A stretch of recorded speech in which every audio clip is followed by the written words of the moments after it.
Hey everybody, I am Jacob Larson. This is Part-Time Film School, and we have just had a really cool NAB 2024. I want to talk about three companies that I think announced some pretty cool products recently. First up on the list, we have DJI. DJI is always launching new drones and things like that, but one product I've been watching for years is their new LiDAR focusing system, because I've been particularly curious for what this means for, say, a Blackmagic user like me that doesn't have a camera with a great autofocus system. I first caught on to this because of Josh Show from Make Art Now. He started looking at some of the early version of the Raven Eye system, which now we're calling DJI LR Pro. So at first, the first initial couple series of this idea, it was all tied into their gimbal system. Now they've officially detached it from the gimbal system. You can put the LiDAR tool on top. You can attach the focus motors or the other fizz system, focus, iris, zoom. You're able to attach the different motors depending on which model you get, and then you've got all sorts of control. They've updated the LiDAR system, so it has I think it's a wider field of view, more points of focus, and so they've upgraded it across the board for about $1,000, $999, if my numbers are right. $999 can get you into the system. You get the LiDAR unit, and you get one of the motors along with the pull focus wheel. Now, what's this mean for filmmakers? It means that you don't need to have like a Sony camera with just amazing autofocus. So for me right now, it's just me in my office. No one is running focus. I'm trying to think about what I'm saying, and there's no one to make sure that I'm doing it right. If I'm on set shooting a movie and I've got a really small crew of like 2-3 people, my operator wants to be able to focus just on shooting, sound wants to focus on sound, and maybe that's it other than the actors. That's not uncommon for me on a shoot. This LiDAR system could mean I don't have to worry about it. Now, I've used an earlier version, and it's pretty cool. It's pretty amazing to be able to get that. We were able to do a walk and talk in the dark. It's working on a LiDAR system. It doesn't matter that you're in the dark. The changes in lighting aren't going to mess with your focus as long as you're close enough. And they've extended the range, so even further away than it's been before. I'm excited about that. It's about $1,000 to get into the system. It's about $1,800 US if you want to get all the different motors across the board to be able to run, changing zoom and all that. So that's pretty cool. That's awesome, especially with some of the other products I'm going to talk about in a bit. Second up, I want to talk about Aputure. They're upgrading their Sidus Link system. So right now, I've got some of the bulbs here and here that I'm shooting. This is a Godox light over here. They've got a phenomenal system that you can use an app to control called Sidus Link, and they just upgraded the system, and this is something they had promised previously that you'd be able to do. So I'm pulling it up right now. They just upgraded the system so that you can run cameras that are not cameras, lights that are not made by Aputure or like Amaran, as long as they're using the same protocols as DMX and things like that. But they've also created a unit called Sidus 1. It can handle all the Wi-Fi routing and just kind of ensure a consistency of the signal. You can program all sorts of different lights, and they made a great video demonstrating and showing everything off. It's really cool. I totally recommend you check that out. Let me show you kind of what it can do. Okay. So right from here, I can adjust my bulbs. They're just being controlled through the app. I can change my color temp. If I'm trying to match different color temperatures, I can put different effects on. I'm not going to mess with those right now. But you can do all sorts of different things, and you can program different effects, and that's one of the cool upgrades.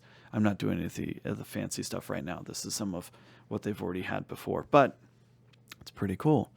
The new product that they announced, in addition to being able to control your lights, is something called that they're calling the InfiniMat. Now, what it is, it's we've seen versions of these sorts of products for a little while. They're these LED mats, which can be programmable like they've done in the past. But what they've done is they've put it into this inflatable system.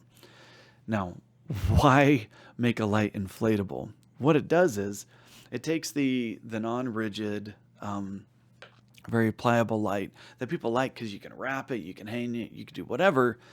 But to kind of control and give it some structure, you have to put it on a frame, and sometimes frames can be heavy and things like that. By making this an inflatable system, it can make the lights structured and rigid without making them heavy. I'm really excited about that. Based on their previous pricing, which they haven't announced for this product yet, but based on previous pricing, this is going to be thousands of dollars for a big unit. But as opposed to getting a big light, blasting light through it, diffusing into a big like 8x8 frame, you can have the light, you inflate it, and now it's an inflatable 8x8. It's relatively light. You can hang it up in, I don't know, a room like this. You put it over your talent. You can put it in front of a window, because you can also program the lights so that instead of just putting out one light, you can actually give it a picture. And this is pretty cool. You can give it a picture so you can have a different range of light so that it's reflecting back more than just one color at a time. Now, this isn't the same as like an LED screen to where you would look at it and it looks like the picture. That's not it. But it can essentially project different color of light, which is a little more organic and authentic to what might actually happen. So you stick this in front of a window and you're starting to get a little more realistic rendering for what light might look like as it bounces off of things that have different colors. It's definitely out of my price range for now, but if you're small indie with a little bit of funding, being able to pick up like an 8x8 probably lasts you for years and years and years, and that could be a really cool product. All right, last but not least, Blackmagic. Blackmagic got everybody's attention as they announced 3 new cinema cameras. They announced the 12K Ursa C, which is a full frame 12K camera. And the way Grant Petty explained this, they wanted to make their dream camera, their dream high-end Hollywood studio camera that can just do all the things. And so it's very similar to the Ursa style body that we've seen in the past, but they've upgraded and changed a lot of things. To handle the speeds that are coming off of this 12K full frame sensor, they had to create some proprietary internal storage. Basically, it's just really fast memory, and it's got like this little cartridge that you can pop out. They're not cheap. They're like $1,800, $2,000, but they're 8 terabyte. And so you can stick it in, you can shoot for hours, and then you can pop it out, and they've got a reader you can put it in, or you could just plug the camera straight into storage to transfer, or you can edit straight off the camera because it reads just like storage on your computer. That's pretty cool. That's one of the things that they did to just kind of update what is possible. They also improved the sensor in a number of different ways. They went from about 14 stops of dynamic range with the old 12K sensor to now they're up to 16 stops. 16 stops, full frame, 12K, and it can scale without cropping in, which is something that was on the original sensor as well. So you can shoot at 12K, you can shoot at 9, you can shoot at 8, you can shoot at 4. It's all going to be in Blackmagic RAW, which some people don't like. Some people want the option to shoot in ProRes or some other codec. I personally love editing in Blackmagic RAW, but you know, everyone has their needs, right? And so you can shoot at a bunch of different sizes and frame rates. I think it can shoot 8K 120, maybe no. You can shoot 8K 224. So they've upgraded how fast it can shoot. So it's pretty cool. But with all these upgrades, we also got a more expensive camera. So when 12K was originally announced, it was $10,000. They dropped it down to about $6,000. This new model is coming in at around $15,000. It's going to come with the PL mount, but you also have it. It's got interchangeable mounts you can put on EF. I think you can also switch to Hasselblad and LPF. I forget. They have a couple different mounting options that you can change yourself, which is really cool and versatile.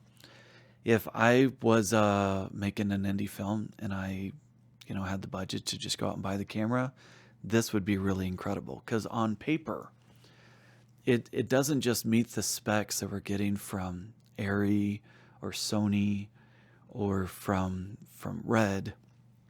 It's blowing past them in some respects. Obviously, the resolution is way higher than anything that the other companies are producing, but its dynamic range is starting to get to match, and it's starting to get that wider field of view with the full frame. And so that's all really, really impressive, and they still cost less than even a Sony Burano. Blackmagic announced that later this year, they're going to release a 17K Ursa Cine camera. And this is just mind-boggling, because literally you can make an IMAX resolution camera.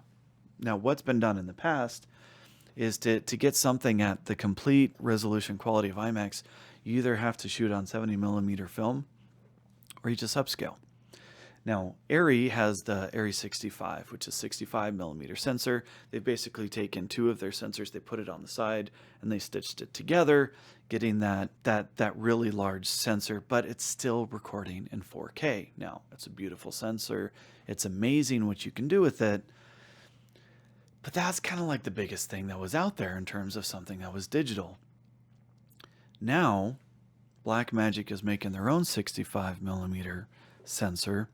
It's not stitched together, and it can record at 17K resolution at 16 stops of dynamic range.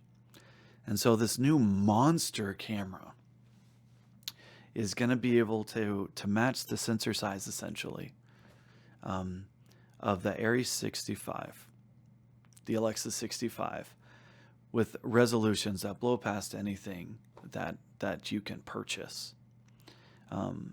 Even the Arri cameras, it's rental only, right? And you still have industry standard dynamic range. You can record into Blackmagic RAW, and you have all that data that you can then manipulate and edit together, and this is just incredible. Now, a lot of people have been complaining, like, okay, who needs 12K? Who needs 17K? And I was watching an interview, I think this was with Cine D, and he's just challenging the idea, like, who needs this? And the very practical explanation is, well, you can use this for FX work. When you're doing special effects, having more pixels to work with means you can crop in without losing quality. And that's great. That's not what I would use this camera for. Now, this is definitely out of my price range right now. They haven't announced a price yet. I'll talk about that in a second. It's definitely out of my current price range, but I think the beauty of this is not that you can use it for FX work or whatever. And it would be a lot of storage. Yes, I totally get that. But what it means is anyone, including Hollywood, that wants to make something at a native IMAX resolution, it's now possible without the impracticality of trying to lug around an IMAX camera. There's a limited number of IMAX cameras in the world. There's not very many to begin with. Now, IMAX did make an announcement that they have a new camera.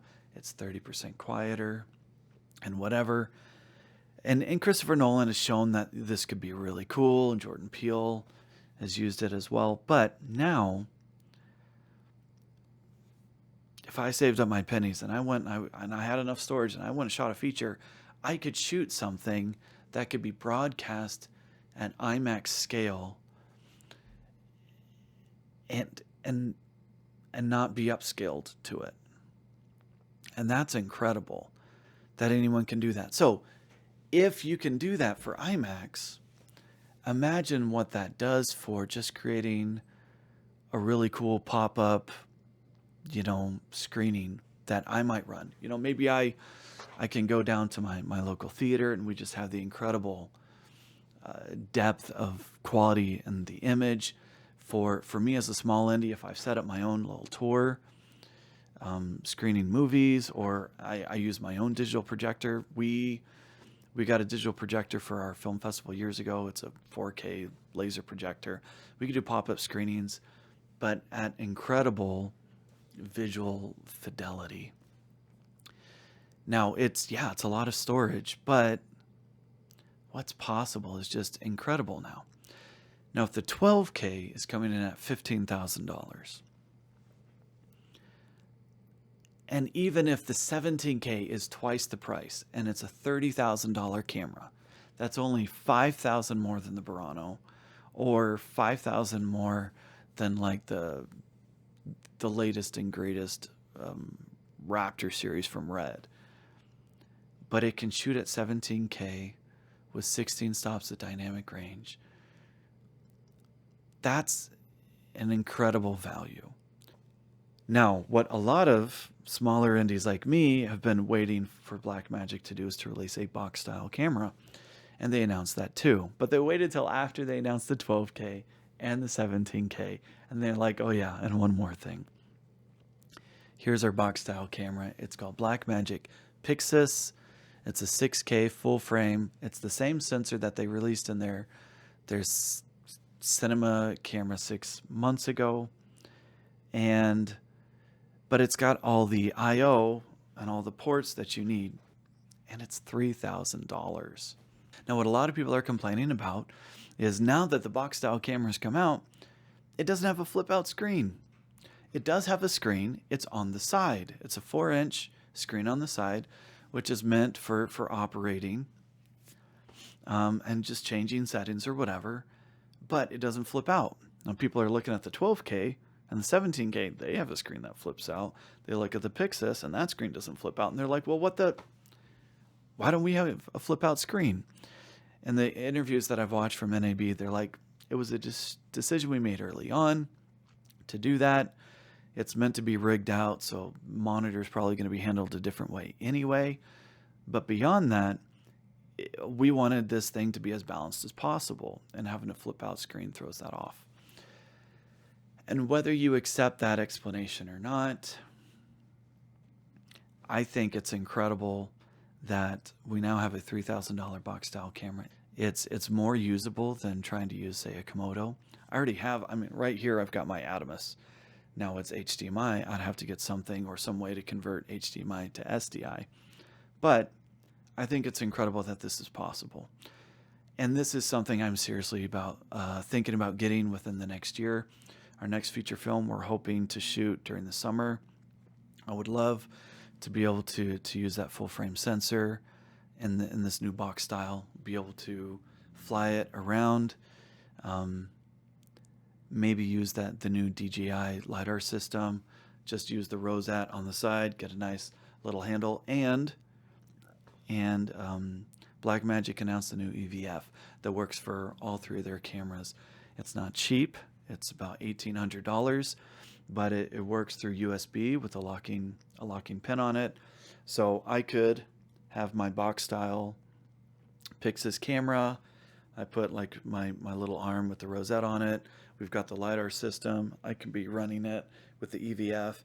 And now I've got a shoulder mounted box style camera that started at $3,000. Yes, it built up and it got more expensive with accessories, but it has all the I/O that I need. And I can run with that thing. It can handle its autofocus, assuming that DJI works well. And what I've used and what I've seen, it's incredible. It's going to make for something that's really cool. Now, if I want to just run around with it, I can do that as long as I've got my monitor on top. If I had a drone that could handle it, I could go throw that. But maybe I jib or something. And there's so much that is now possible with such an affordable camera with such an amazing sensor. Now, some people are complaining, well, why are we only getting 13 stops of dynamic range out of our Pixus camera? Yeah, that number is not on par with the 16 for the more expensive cameras. And that's true. I saw Matteo Bertoli, he commented on this, and he's just like, yeah, but like, I've been using this for 6 months and I'm having trouble clipping anything. And I've been watching him for years. He's an incredible cinematographer. I think he's, yeah, he likes using Blackmagic products. It's not the only thing he uses, but he's a big advocate because he thinks it's such an incredible value. So I thought these were some really cool products that were worth discussing. Obviously, you don't need to run out and go buy any of this. I'm looking at picking up probably the Pixus in the next year, maybe the new LiDAR system. I'm definitely priced out of the Aputure stuff, but I'm really excited for the future. This has been a really cool NAB, and I haven't even talked about Resolve 19. Maybe we'll do that in another video. Anyway, thanks so much for watching. I hope that hearing this breakdown was helpful for you. I want to do more content like this that just helps bring all these specs down to help understand what's possible. And yeah, hope this was helpful for you. So thank you for watching. Thanks for tuning in. I appreciate that. My name is Jacob. This is Part-Time Film School. I'll see you in the next video. Bye.